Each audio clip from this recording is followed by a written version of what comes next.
বন্ধুরা, কলকাতা থেকে একদিনের মতো ঘুরে চলে আসতে পারবে এমন একটি ট্যুরিস্ট স্পটের আজকে খোঁজ দিচ্ছি। বন্ধুরা, বর্ষার সময় ইছামতির ধারে এই সীমান্ত শহর যেন একেবারে অন্য রূপে সাজে। ঝিরিঝিরি বৃষ্টি, নদীর শান্ত জল আর সবুজ ম্যানগ্রোভ, যাকে অনেকে মিনি সুন্দরবন বলেও ডাকে। তাকে শুধু প্রাকৃতিক সৌন্দর্যের জন্য নয়, তার পুরনো জমিদার বাড়ি আর ঐতিহ্যের জন্য সমৃদ্ধ। কলকাতা থেকে হাসনাবাদ লোকালে করে পৌঁছে যেতে পারেন এই সুন্দর পিকনিক স্পটে। হ্যাঁ, আমি এখন দাঁড়িয়ে আছি টাকি স্টেশন রোড। টাকি স্টেশন রোডের যে জায়গাগুলোতে ঘোরার আছে তোমাদের সমস্তটাই ঘুরে দেখাবো। আর সেই জায়গাটা যেটা মিনি সুন্দরবন নামে খ্যাত, সেই গোলপাতার বাগানেও আজকে তোমাদের ঘুরে নিয়ে আসবো। চলো, আজকে পুরো দিনটাই কাটাবো এই টাকি স্টেশনে। চলো তোমাদের সাথে ঘুরে। আমরা যাচ্ছি এখন টাকিতে। 8:22-এ শিয়ালদা হাসনাবাদ লোকাল করে যাচ্ছি টাকিতে।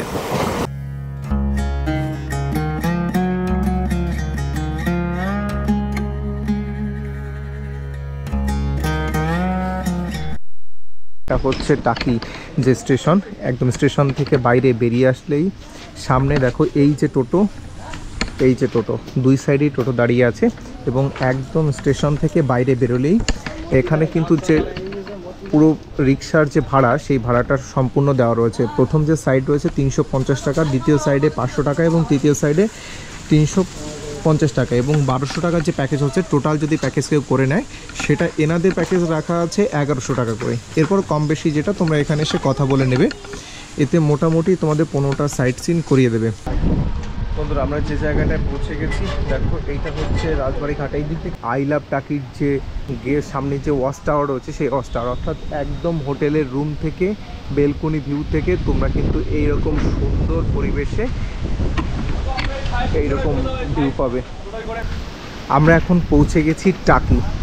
সামনে লেখা রয়েছে আই লাভ টাকি এবং তার পেছনে যে জায়গাটা রয়েছে যে ইছামতি রিভার, আর ওর ওই পাশে রয়েছে বাংলাদেশ। এই ওয়াচ টাওয়ার, যে ওয়াচ টাওয়ার থেকে এইখানের ফুল একটা ভিউ পাওয়া যায়।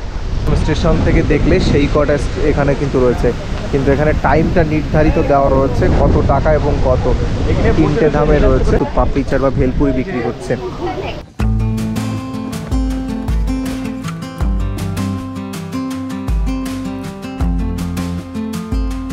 যে জায়গাটায় যাব সেই জায়গাটা হচ্ছে গোলপাতা যে বাগান রয়েছে, অর্থাৎ যেটা মিনি সুন্দরবন নামে পরিচিত। আমরা কিন্তু সেই জায়গাটায় চলে যাব। টাকির যে জায়গাটা থেকে বোটিং করা হয় এখন আছি সেই জায়গাটায়। এবং দেখো, টাকি রিভার ভিউ গেস্ট হাউস রয়েছে, তার সামনের থেকে ভিউটা তোমাদের দেখাচ্ছি। আমার পেছনে রয়েছে টাকি রিভার ভিউ গেস্ট হাউস। দেখো, এইটা হচ্ছে রিভার, পুরো রিভারের সামনে দেখো এই হচ্ছে টাকি রিভার ভিউ গেস্ট হাউস। দেখো এখানে কন্ট্যাক্ট নাম্বার দেওয়া রয়েছে 8436383535। তোমাদের যারা বুকিং করতে চাও এই নাম্বারে এখানেই বুকিং করে নিতে পারবে। এবং এর সামনে থেকে তোমাদের ভিউটা দেখাচ্ছি, কি দুর্দান্ত লাগছে। শুধুমাত্র দেখো, এই জায়গাটাতেই কিন্তু বোটিং হয়। বোটিং করে তোমাদের 3 নদীর যে মোহনা রয়েছে, সেই 3 নদীর মোহনাই কিন্তু এইখান থেকেই নিয়েছে। তো আই লাভ যেখানে টাকি লেখা রয়েছে তার থেকে একটু হেঁটে আসলেই এই সামনাসামনি দেখো এই যে জায়গাটা করা হয়েছে, এই যে শেড, এই শেডের এইখান থেকেই কিন্তু যাওয়া যায়। না, শেয়ার হয়, লোক জোগাড় করে নেওয়ার দায়িত্ব আমরা। আচ্ছা, আমাদের জোগাড় করে নিয়ে আসবো। কতজনে হয়? মোটামুটি 10 জন। এখান থেকে ভাড়া যদি আমরা এমনি রিজার্ভ করে যাই তাহলে কত দিয়ে যেতে হবে? 1000 টাকার একটা প্যাকেজ আছে, 1800 টাকার একটা আছে। 1000 টাকা, 1800 টাকা। 1000 টাকারটায় কোথায় নিয়ে যাবেন? 3 নদীর মোহনা অথবা বাংলাদেশ বর্ডার, যে কোনো একটা চুজ করতে হবে। হ্যাঁ, আর দুটো একসঙ্গে করলে 1800 টাকা পড়বে। ও আচ্ছা, দুটো 1800 টাকা, আর একটা করলে 1000 টাকায় হয়ে যাবে।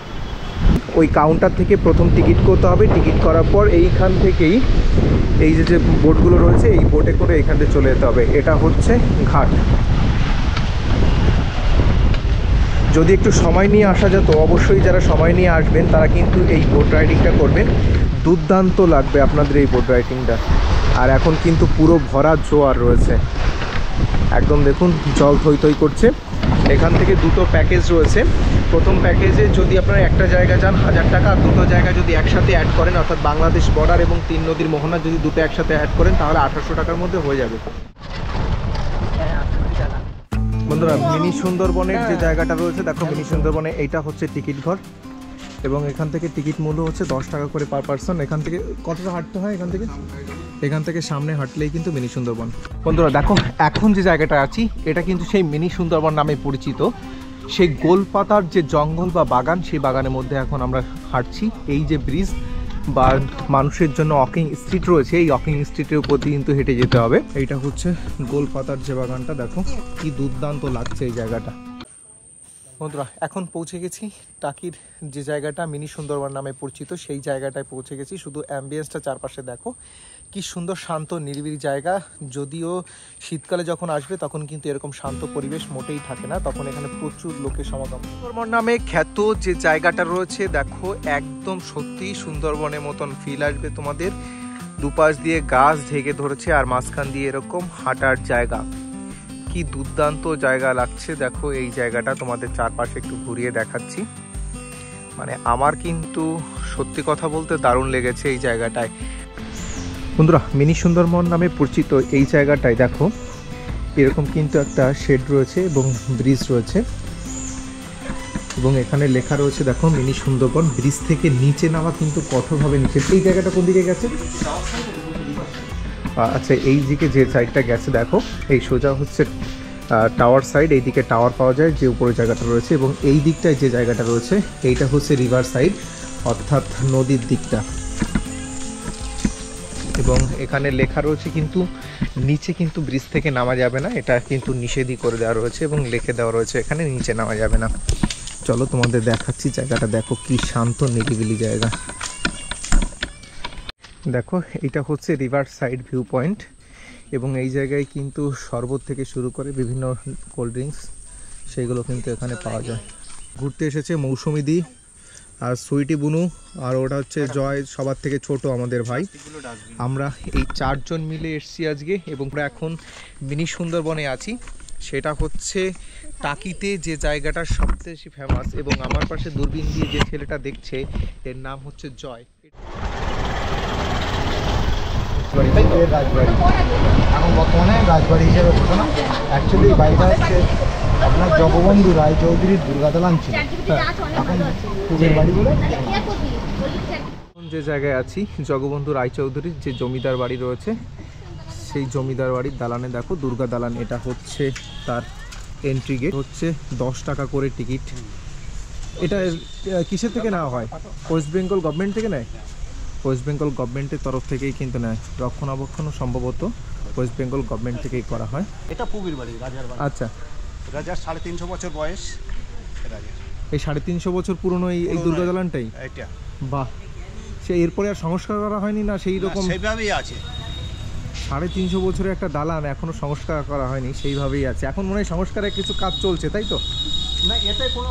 আচ্ছা, ওই সাইড দিয়ে তো ওটা হচ্ছে বিল্ডিং হচ্ছে, হ্যাঁ, ওই সাইডে ঘর হচ্ছে, বসার জায়গা থাকবে। এমনি আসলে এমনি সব কিছু থাকার ব্যবস্থা হবে এখানে? সব কিছু থাকার জায়গা, হোটেল এবং খাবার দাবার সম্ভবত সবই হবে, সবই পাওয়া যাবে এই একটা জায়গা। সেই আগের আমলে যেমন করা হতো, ছাদগুলো লোহার স্ট্রাকচার দিয়ে, লোহার দিয়ে করে নিয়ে তারপর উপর দিয়ে ছাদ দেওয়া হতো। চুন সড়কের গাথা সব, মনে হয় ইট দিয়েই তো ছাদ। হ্যাঁ, মধ্যে বিভিন্ন দুর্গাপুজো হবে এখানে। প্রত্যেক বছর দুর্গাপুজো হয়। বছর যে পুজোগুলো হয় সেই পুজোগুলোর ছবি তুলে এখানে কিন্তু দুই সাইডে ব্যানারের মতো করে দিয়েছে। দেখুন, প্রত্যেক বছর যে পুজো হয়, এই যে পুজোর যে ভোগ প্রসাদ,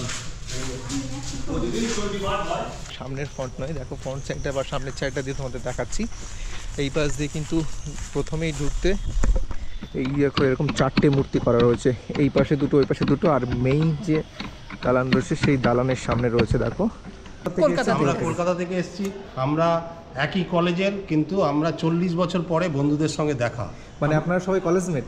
কলেজ আমরা সবাই, কিন্তু বিভিন্ন জায়গায় চাকরি করতাম। কোন কলেজে আপনারা পড়ছেন? আমরা কৃষ্ণনগর কলেজে। কৃষ্ণনগর। এই বৃদ্ধ বয়সে অর্থাৎ 40 বছরের মধ্যে সেই কলেজ পেরিয়ে এসছে, তারপর কিন্তু কোনো দেখা সাক্ষাৎ নেই। এর মধ্যে কিন্তু এই প্রথম এনরা এসেছেন, এনাদের সঙ্গে বেশ খানিকক্ষণ কথা হলো, বেশ ভালো লাগলো। এমন বন্ধুত্বের নজির খুব কম পাওয়া যায়।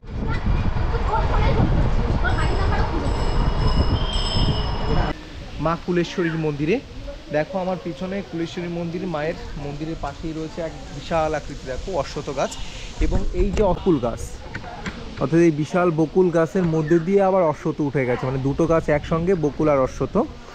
এবং দেখো তার পাশেই রয়েছে এই দেখো বিশাল বড় দিঘি রয়েছে। এই দিঘি থেকে সামনের দিকে চলে আসলেই এইটা হচ্ছে মায়ের মন্দিরের প্রবেশের জন্য যে দ্বার, সেই দ্বার রয়েছে। চলো আমরা এখন ভিতরের দিকে প্রবেশ করি। এখন আছি মা কুলেশ্বরী মন্দিরে এবং এই মন্দিরের তাৎপর্য তোমাদের কাছে একটু তুলে ধরি। এই মন্দিরে যতদূর শুনতে পেলাম বেশ জাগ্রত মা রয়েছে এবং মায়ের মূর্তিটা দারুণ, তোমার চোখ জুড়িয়ে যাবে।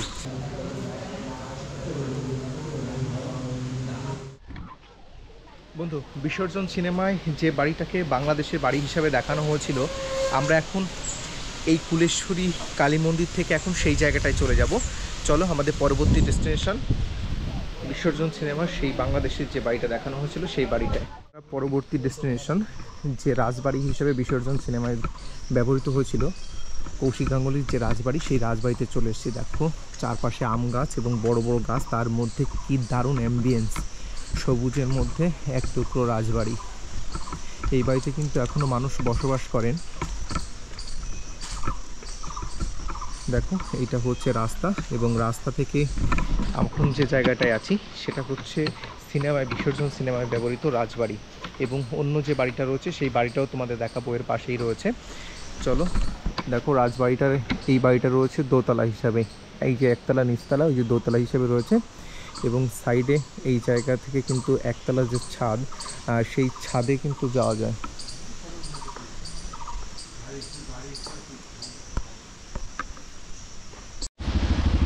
বন্ধুরা, বিসর্জন সিনেমার শুটিং অন্য যে আরেকটা বাড়িতে হয়েছিল। দেখো বাংলাদেশের বাড়ি হিসাবে যে বাড়িটাকে দেখানো হয়েছিল, এইটা হচ্ছে টাকির সেই বাড়ি যে বাড়িটাকে দেখানো হয়েছিল বিসর্জন সিনেমায় অ্যাজ এ বাংলাদেশি ঘর হিসাবে। কিন্তু এটা কিন্তু কোনো বাংলাদেশি বাড়ি নয়, বাংলাদেশি ঘর নয়, এটা কিন্তু ভারতবর্ষ বা ইন্ডিয়ার মধ্যেই অবস্থিত টাকিতে একটা ঘর, যেটাকে দেখানো হয়েছিল।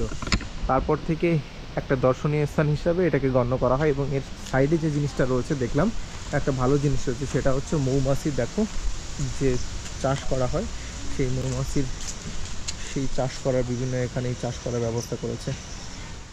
আমরা যে কালী বাড়িটা দেখেছিলাম একটু আগে, কুলেশ্বরী মায়ের বাড়ি, ওই বাড়িটা কিন্তু যেহেতু মানুষের আনাগোনা ছিল, তার জন্য নিরিবিলি নিভৃতে নদীর কাছাকাছি কিন্তু একটা জায়গায় আবার ত্রিশক্তি মায়ের মন্দির তৈরি করা হয়, অর্থাৎ 3টে মায়ের মন্দির রয়েছে এই একটা জায়গায়। দেখো এই হচ্ছে ভিতরে প্রবেশ করে ত্রিশক্তি কালী মন্দির এবং 3টে মায়ের মূর্তি রয়েছে এখানে। বলছেন যে গিরিরাজ মহারাজের যে সমাধি, সেই সমাধি দেখো রয়েছে ভিতরে রয়েছে। অর্থাৎ সচরাচর মানুষকে যে সমাধি দেওয়া হয় সেই সমাধি কিন্তু শুয়ে দেওয়া হয়, কিন্তু এই মহারাজকে সমাধি দেওয়া যেভাবে উনি বসে রয়েছেন একদম এইভাবে বসিয়ে, সামনে গেলেই রয়েছে মায়ের মন্দির। চলো মায়ের মন্দিরের ভিতরে আমরা একটু প্রবেশ করি। দেখো ওখানে যে মাকে দেখেছিলাম, মা কুলেশ্বরী মাঝখানে রয়েছেন, তার দুই পাশে, এক পাশে রয়েছেন শ্যামাকালী, আর এক পাশে কি মা রয়েছেন? একটাও না, কিন্তু শ্যামাকালীর মতোই তো রং। হ্যাঁ, এটা হচ্ছে বগলম, আপনার ওই নীল সরস্বতী অথবা ভদ্রকালী। নীল সরস্বতী বা ভদ্রকালী, এটা বগলমা, আর এটা হচ্ছে বগলমা। সরস্বতী আদি দেবী হচ্ছে ইনি। ওই তন্ত্র সাধনা করতে, ওনার সাধনা করতে, এই যে তন্ত্র সাধনা ইনি, এই তান্ত্রিক উনিই ছিলেন, তাই তো? ওই মহারাজ, হ্যাঁ, ওই মহারাজের পাশে কিন্তু ফটো রয়েছে। রামকৃষ্ণ মিশন, রামকৃষ্ণ মিশনে এখানে কিন্তু একটা আশ্রম রয়েছে এবং এখানে কিন্তু রামকৃষ্ণ মিশনে যেমন পড়ানো হয়, এখন ক্লাস 11-এ অ্যাডমিশন চলছে, তার উপরে পোস্টিং রয়েছে। দেখুন এই হচ্ছে ভিতরে যারা এখানে আশ্রমে থাকে তারাও কিন্তু রয়েছে, সম্ভবত এখন স্কুল আওয়ার। দেখো ক্লাস চলছে। এইটা হচ্ছে টাকি রামকৃষ্ণ মিশন। চলো ভিতরটা তোমাদের সঙ্গে দেখাচ্ছি। দেখো পড়াশোনা এখন চলছে এই জায়গাটায়। এখন এই টাকিতে ঘুরতে এসে প্রথম যে স্পটগুলো তার মধ্যে একটা পড়ে রামকৃষ্ণ মিশন। বন্ধুরা, এইটা হচ্ছে টাকি শ্মশান, অন্য একটা দর্শনীয় স্থান। দেখো কি শান্তি, কি প্রশান্তি এই জায়গাটায়। এইখানে শ্মশানে একটা ঘর রয়েছে আর মাঝখানে রয়েছে বিশাল এক বট গাছ। দেখো এইটা হচ্ছে টাকি শ্মশান এবং এর এই পাশেই কিন্তু রয়েছে বাংলাদেশের বর্ডার। এই যে রোডটা দেখতে পাচ্ছ, এই যে এই রোডের পরেই হচ্ছে বাংলাদেশের বর্ডার, অর্থাৎ এখানটায় নদী দিয়ে কিন্তু দুই দেশের মধ্যে একটা প্রাকৃতিক বর্ডার তৈরি হচ্ছে। এই জায়গাটা হচ্ছে মানুষকে পোড়ানো হয় বা দাহ করা হয়, সৎকার করা হয়। বাহ, এটা ভালোবাসা বলে দিল। এই জন্য জয়কে আমার এত ভালো লাগে।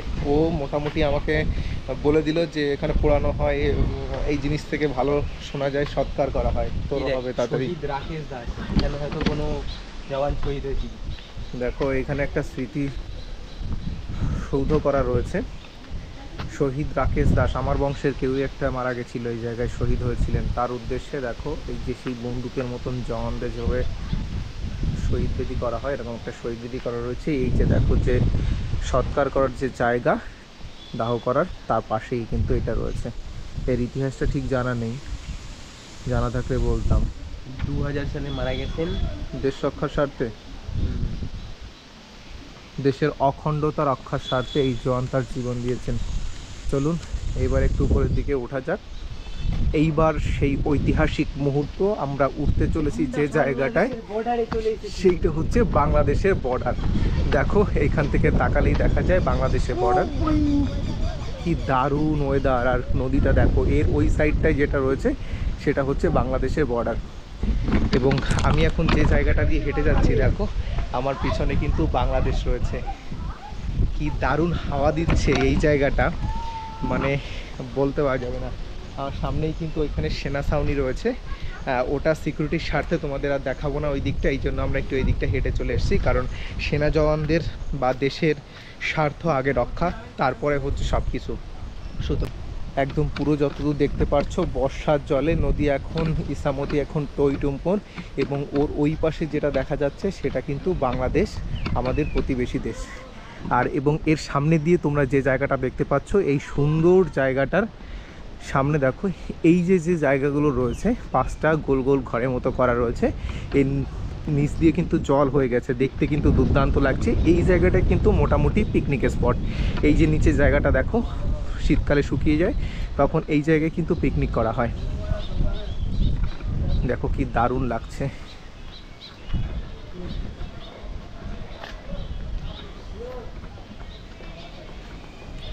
এই জায়গাটার নাম হচ্ছে প্রতীপ সৈকত, টাকি পৌরসভা অনুমোদিত।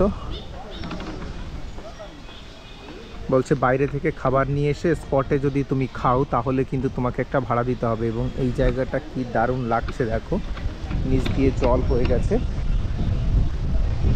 দারুণ হাওয়া দিচ্ছে এই জায়গাটায়।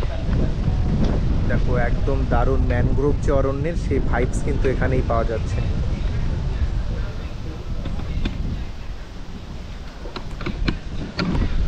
বন্ধুরা এখন যে জায়গাটায় আছি আমি, প্রতীপ সৈকত টাকি, এই জায়গাটা আমার পিছনে যে জায়গাগুলো দেখতে পাচ্ছ এই সবগুলো কিন্তু পিকনিক স্পট, এবং পিকনিক করার জন্য কিন্তু বানানো হয়েছে। দেখো পুরো জায়গাটা 5টা ঘর রয়েছে এরকম, এইখানে 2টো, এবং এই সাইডে 1 2 3 4 6টা মোট ঘর দেখতে পাচ্ছি। এদিকে 3টে, ওদিকে 3টে, 6টা ঘর। এবং এখানে কিন্তু একটা মোটামুটি ফুডের স্টল বা দোকানও রয়েছে।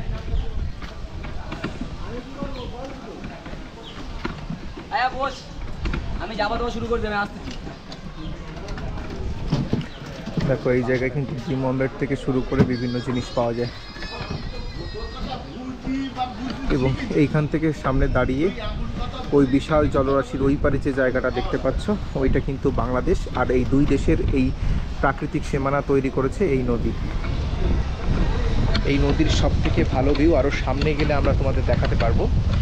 এই জায়গাটা থেকেও দেখা যাচ্ছে, এবং দারুণ বাতাস, এই ঘরগুলোতে উঠলে কিন্তু দারুণ বাতাস, এবং অনেকটা বেশ ভালো সমুদ্র সৈকতের ভাইবস দিচ্ছে এই জায়গাটা।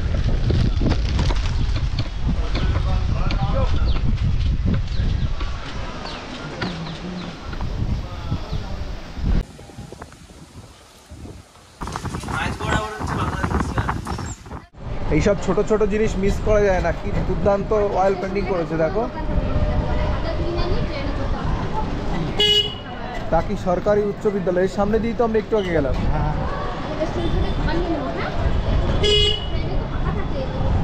আমরা এখন কোথায় খেতে যাচ্ছি বন্ধুরা? দেখো এইটা হচ্ছে সেই নলকূপ যেটা ঘুরিয়ে ঘুরিয়ে কিন্তু আগে জল তোলা হতো। দেখো টাইম শর্ট আর অনেকগুলো স্পট, সুতরাং একটু কম কম টাইমে সবগুলো সেরে পরবর্তীতে চলে যাচ্ছি। বন্ধুরা এটা হচ্ছে টাকির নতুন যে একটা রিসর্ট হয়েছে, দেখো টাকি মালদ্বীপ রিসর্ট। চলো এর মধ্যে গিয়ে তোমাদের দেখাচ্ছি। এখানে টিকিট ভাড়া হচ্ছে 20 টাকা করে টিকিট মূল্য।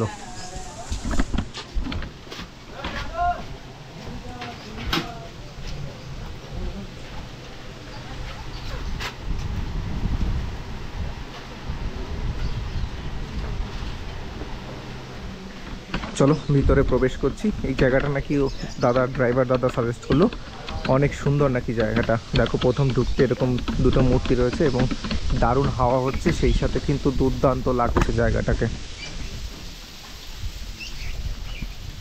মোটামুটি এটা একটা পার্কের মতো করেছে, 20 টাকা করে, এবং এই সাইডে কিন্তু বিভিন্ন পাখিগুলো পুষে রাখা হয়েছে। এই আর একটা জায়গা করেছে দুর্দান্ত দেখতে। এইটা দেখে না অনেকটা সেই আমাদের বনগাঁর যে অগ্নিকন্যা পার্ক করেছিলাম ওয়াটার পার্কের ভিডিও, সেইটার কথা মনে পড়ে যাচ্ছে। না, দারুণ করেছে জায়গাটা, মানে 20 টাকায় আসা সেইটা কিন্তু সার্থক হয়েছে। দেখো এই দুই সাইডে এরকম জল রয়েছে, তার মাঝখান দিয়ে কিন্তু এরকম হেঁটে যাওয়ার জায়গা।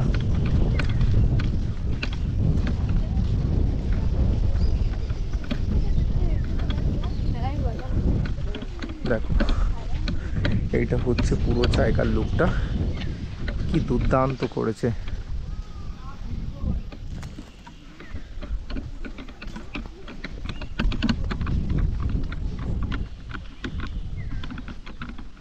বন্ধুরা একটা জিনিস স্বীকার করতে হবে, এই গভর্নমেন্ট আসার পর পশ্চিমবঙ্গে পর্যটনটাকে কিন্তু ঢেলে সাজানোর চেষ্টা করেছে। যেমন দীঘাকে সাজিয়েছে তেমন প্রত্যেকটা পর্যটন কেন্দ্র। এখন টাকি ভ্রমণে আসলাম, টাকিতেও কিন্তু দারুণ এই জায়গাগুলো করেছে। এবং এই যে রিসোর্টটা কিন্তু পুরোপুরি জলের মধ্যে করেছে, জলের উপরে করেছে। থাকার জায়গা থেকে শুরু করে রুমগুলো করছে, সমস্ত কিছুই দেখো জলের উপরে রয়েছে।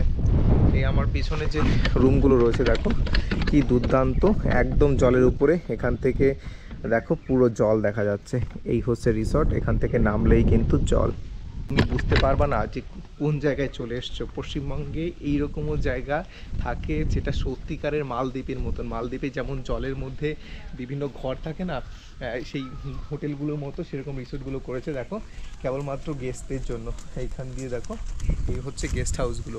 এইখান দিয়ে হেঁটে গেলে সামনের দিকে গেলে সেইটা কিন্তু একদম পুরো রুমে চলে গেলে, এবং রুমের ওই সাইডে ভিউটা তো তোমাদের দেখালাম, পুরোপুরি একদম জল এবং প্রত্যেকটা জলের উপর। এবং এই জায়গায় কিন্তু এমনি যখন নর্মালি থাকবে তখন সময় কাটাতে পারবে এই জায়গাটায়। পুরো জিনিসটা কিন্তু দুর্দান্ত লাগলো। ভিউ গেস্ট হাউস থেকে ছাড়িয়ে এসে যে সিটটা দেখতে পাচ্ছ, এইটা হচ্ছে শান্তিনিকেতন গেস্ট হাউস। দেখো এই যে রিসেপশনটার নাম্বার দেওয়া রয়েছে 8016043744। দেখো পুরোটা, আর ভিতরটা একটু দেখিয়ে দিচ্ছি রিসর্টটা, যদিও অনুমতি না নিয়ে দেখানো উচিত নয়, তবে দেখিয়ে দিচ্ছি। এটা হচ্ছে ডাইনিং স্পেস এবং রিসেপশন রয়েছে। এবং এইটা হচ্ছে এই বিল্ডিংটা, যেটা একদম দেখো সি ভিউতে, একদম মানে সি ভিউ তো বলি না, রিভার ভিউ পয়েন্ট রয়েছে। দেখো তার সামনেই রয়েছে।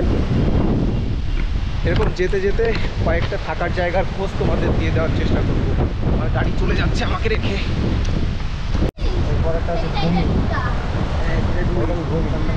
এইটা হচ্ছে হোটেল ভূমি।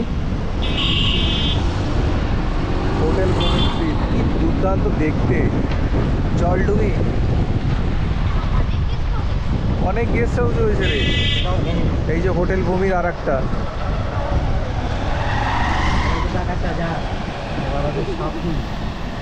সাথী গেস্ট হাউস, তাই তো না হোটেল? এটা হোটেল। ও কি দারুণ লাগছে এই জায়গাটা। দেখো হোটেলটা কত দারুণ, কত বড়। এইবার দেখো দেখা যাচ্ছে একদম বিভাগের পাশে। ভ্রমণ কিন্তু আমাদের এইবার শেষ হলো এবং বেশ ভালোভাবেই কিন্তু আমাদের ঘুরিয়েছে।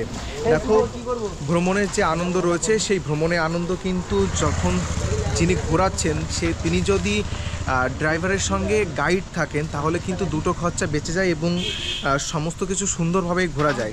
আমাদের যে দাদা ঘুরিয়েছেন, এই দাদা কিন্তু প্রত্যেকটা জায়গা ধরে ধরে এক্সপ্লেইন করেছে এবং আমাদের ধরে ধরে বলেছে কোন জায়গার কি তাৎপর্য রয়েছে এবং কোন জায়গাটা কি রয়েছে, এবং প্রত্যেকটা দেখিয়েছে।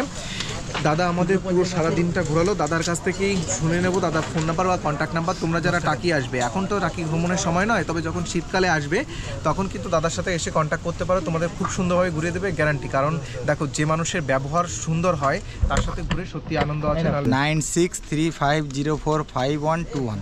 ঠিক আছে। আর আমার কাছেও কিন্তু দাদার নাম্বার রয়েছে, কন্ট্যাক্ট নাম্বার, আমি তোমাদের ডেসক্রিপশন বক্সে দিয়ে দেবো, ওখান থেকে তোমরা নিয়ে নিতে পারবে এবং কন্ট্যাক্ট করে চলে আসতে পারবে। এবং তোমার কাছে কি জানাশোনা কোনো হোটেল আছে, হোটেলের নাম্বার যদি বলে নিয়ে নিতে সেরকম পারো? বললে হয়তো ওনারা যদি অনলাইনে এখন সবই পাওয়া যায়, যদি এরকম বলে বুক করে দেবো, অসুবিধা নেই, সেটা ওনারাই পেমেন্ট করে দেবো ওনাদেরকে। মানে তোমরা যদি বুক করো এখানে কমিশনের কোনো ব্যাপার নেই, তোমরা যেটাই বলবে সেটাই নিয়ে যাবে এবং তোমরা এখানে যদি এসে খুঁজে দিতে বলো তাও খুঁজে দেবে। চলো আজকের মতো টাটা, ভালো থাকবে দাদা, ধন্যবাদ, আসছি। দাদা আমাদেরও খুব ভালো লেগেছে।